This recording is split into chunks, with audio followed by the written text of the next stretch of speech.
রজনীগন্ধার সুঘ্রাণ, সানাইয়ের মিঠে সুর, আলোর রোশনাই, মহার্ঘ শাড়ি বা লেহেঙ্গার মৃদু খসখস, সর্বোপরি মেকআপ আর্টিস্টের সৌজন্যে অপ্সরা সমাবেশ।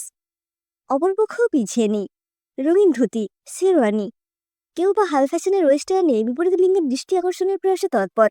রং বেরঙের পোশাকে বাচ্চাদের হুল্লোড়ে বিয়েবাড়ির চালচিত্র সুস্পষ্ট। লাল ভেলভেট মোড়া সিংহাসনে রাজেন্দ্রানীর মতো বসে রয়েছে আজকের অনুষ্ঠানের মূল আকর্ষণ নবপরিণীতা রজনী। পাশেই আছেন শাশুড়ি মা নীরা। নিমন্ত্রিত অতিথি উপাগতদের সাথে পরিচয় করিয়ে দিচ্ছেন তার নতুন বৌমার। ম্যাজেন্টা কালারের বেনারসিতে আর সাবেকি গয়নায় রজনী আজ অনন্যা।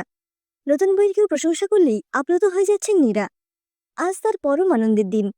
একমাত্র ছেলে শুভজ্যোতির জন্য নিজে পছন্দ করে বউ এনেছেন। পুত্রবধূ নির্বাচনে শুভ কিংবা ওর বাবা সৌমেনবাবু বিন্দুমাত্র নাক গলাননি। রজনীর সামনে দিয়ে শুভর বারে বারে আনাগোনা দেখে মুখ টিপে হাসছেন নীরা।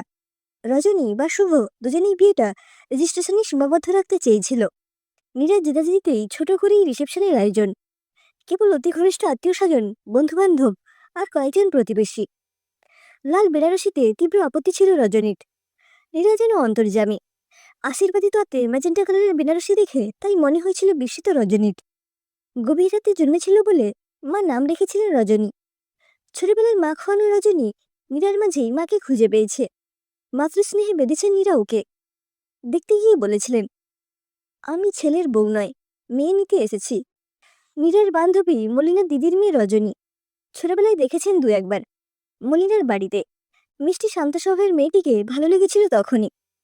তারপর কত ঝড়ঝঞ্ঝা পেরিয়ে আজ স্বপ্নপূরণ। সেলফোনে টুক করে সময়টা দেখে নিলেন নীরা। 11:30 বেজে গেছে। লাস্ট ব্যাচেরও আইসক্রিম পর্ব চলছে। যাক, ভালোই ভালোই সব মিটল। সুস্থির নিঃশ্বাস ফেললেন নীরা। রজনীর মনে হচ্ছিল সব স্বপ্ন। এত সুখ সইবে তো ওর কপালে। যখন ওর বয়স মাত্র 11, মরণব্যাধি ক্যান্সার কেড়ে নিল ওর মাকে। সেই থেকে বাপি ওর সব। ওর অযত্ন হবে ভেবে বাপি নিজের জন্য কিচ্ছু ভাবেনি। মেয়ের দায়িত্ব কাউকে দিতে ভরসা পাননি।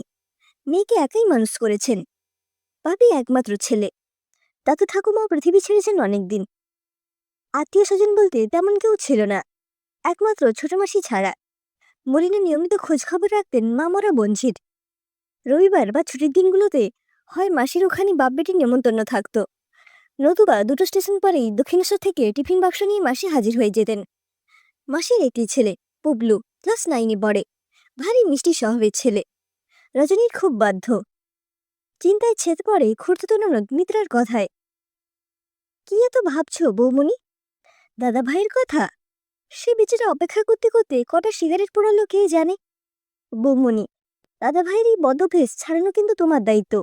এবার চলো, তোমাকে তোমার ঘরে পৌঁছে তবে আমার ছুটি। বড়মা আজ থেকে যেতে বলেছে। মোটে 2 মাস হলো বিয়ে হয়েছে, বর ছেড়ে থাকা যায় বলো?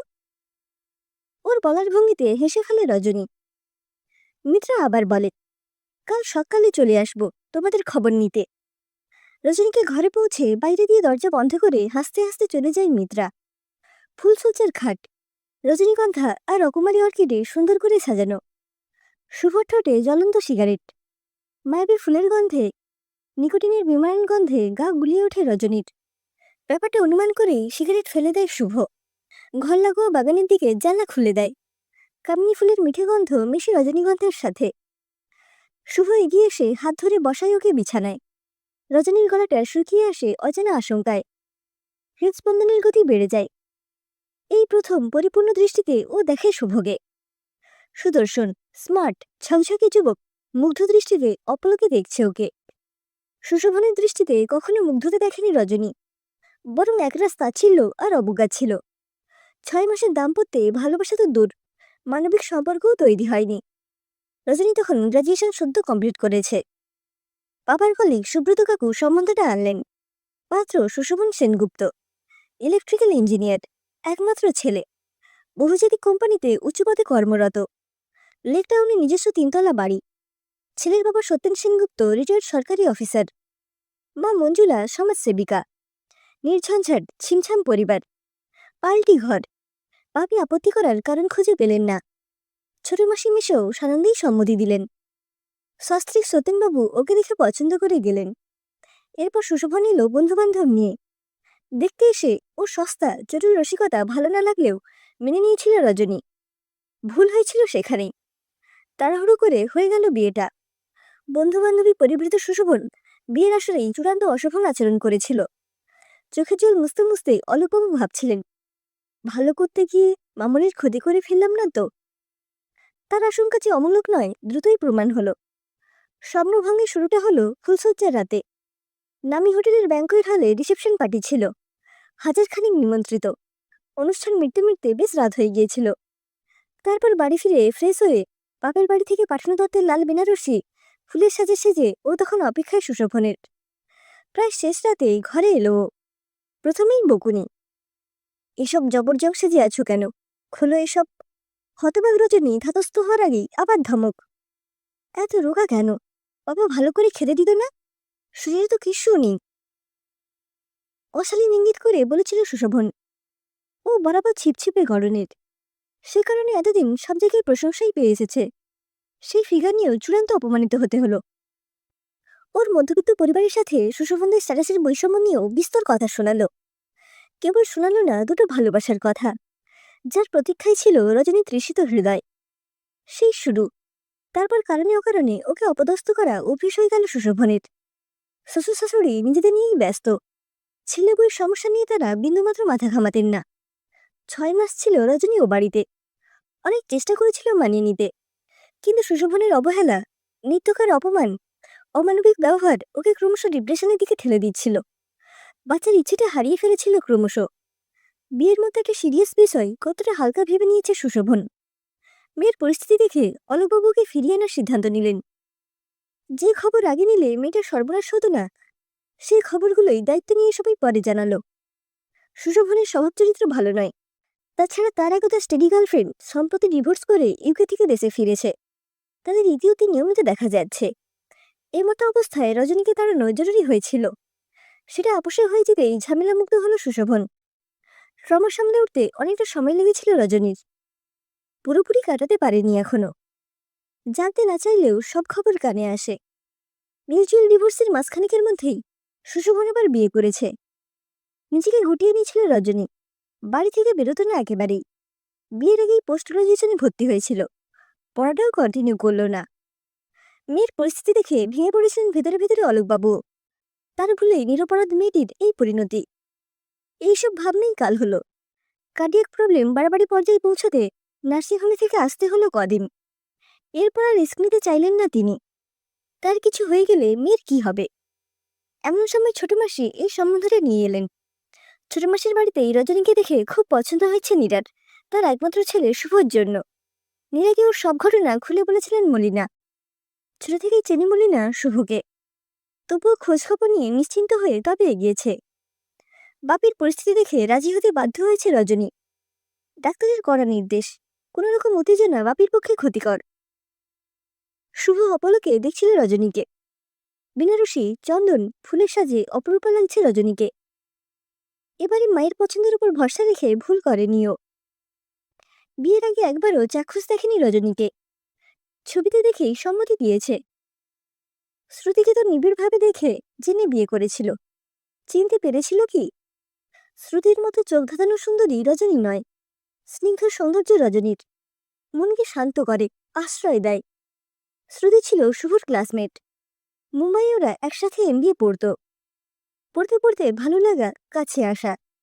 পড়া শেষে ক্যাম্পাসিংয়ে দুজনে জব পেল মুম্বাইতে।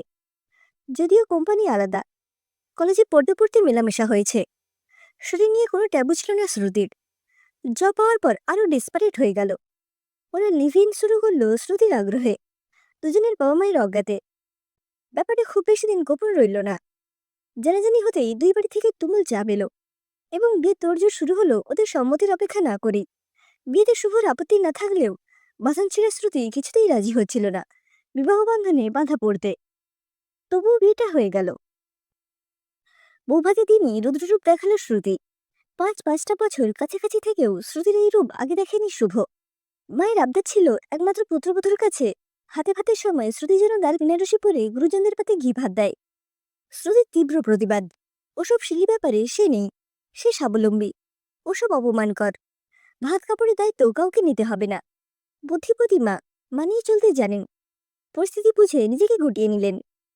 এরপর লেহেঙ্গা, ডিপ কাট চলি, হীরের গয়না দুটিতে চোখ ধাঁধিয়ে নববধূ শ্রুতির রিসেপশন পার্টিতে বন্ধুদের সাথে উদ্দাম নাচ দেখে ভ্রু কুঁচিয়েছিল অনেকেরই। এখানেই শেষ নয়। রাতে বেডরুমে ঢুকে ফুলে সাজানো বিছানা দেখে চরম সিনক্রিট করলো শ্রুতি। ওর নাকি ফুলে অ্যালার্জি। এই অজুহাতে পাশের ঘরে চলে গেল শুতে। শুভ ভাবল, এই 5 বছরে আগে কখনো শুনিনি তো ফুলে অ্যালার্জির কথা। একাকী শুভর ফুলসজ্জার ফুলগুলো তখন কাটা হয়ে বিনছে ওকে। এতদিন একসাথে থেকেও ও বুঝল না শ্রুতিকে, কিংবা ওকে বুঝল না শ্রুতি। শেষ পর্যন্ত আরো বছরখানেক একসাথে থেকেও সমস্যার সমাধান তো দূর, বরং বেড়ে গেল। যখন যার সাথে খুশি বেরিয়ে যাচ্ছে, যখন খুশি ফিরছে। স্বামী তো ফলাবার চেষ্টা করেনি শুভ, বন্ধু হয়েই থাকতে চেয়েছিল। তাও পারল কই। শ্রুতি বেগবতী নদী, কোনো বাধা নেই ওকে বাঁধা যাবে না বুঝে আগল খুলে দিল শুভ। জব ছেড়ে চলে এলো কলকাতায়। নতুন জব জয়েন করেছে কিছুদিন আগেই। তারপর মা বিয়ের জন্য উঠে পড়ে লেগেছে। বিয়ের শব্দটা ওর কাছে আতঙ্কের কারণ হয়ে গিয়েছিল। তবুও শেষে মায়ের চোখে জলের কাছে হার মানতে হলো। মাকে তো কেবল দুঃখ দিয়েছে। মা যদি এতেই খুশি হয় তো মন্দ কি। বাবাও চাইছিলেন ছেলে সেটেল হোক। এই মেয়েটিও ওই মতো বঞ্চনার শিকার। কিছু ভুল সিদ্ধান্ত, ভুল সম্পর্ক ওদের স্বাভাবিক জীবন বিপর্যস্ত করে দিয়েছে। এবার নতুন করে শুরু করার পালা। শুভ হাত রাখে রজনীর হাতে। মেয়েটা দু চোখে ভরসার আরতি। ওকে বুকে টেনে নেয় শুভ। ওর চোখে অপার মুগ্ধতা। পুরুষের দৃষ্টি চেনে মেয়েরা, নারী শরীর নয়। ওর খোঁজ নারী হৃদয়ে অফুরন্ত ভালোবাসা, নির্ভরতা আর পারস্পরিক আস্থার। শুভর ভালোবাসার কাছে নিজেকে নিশ্চিন্তে সমর্পণ করে রজনী। খোলা জানলায় চাঁদের আলো তখন উপচে পড়ছে ওদের সুখের ঘরে।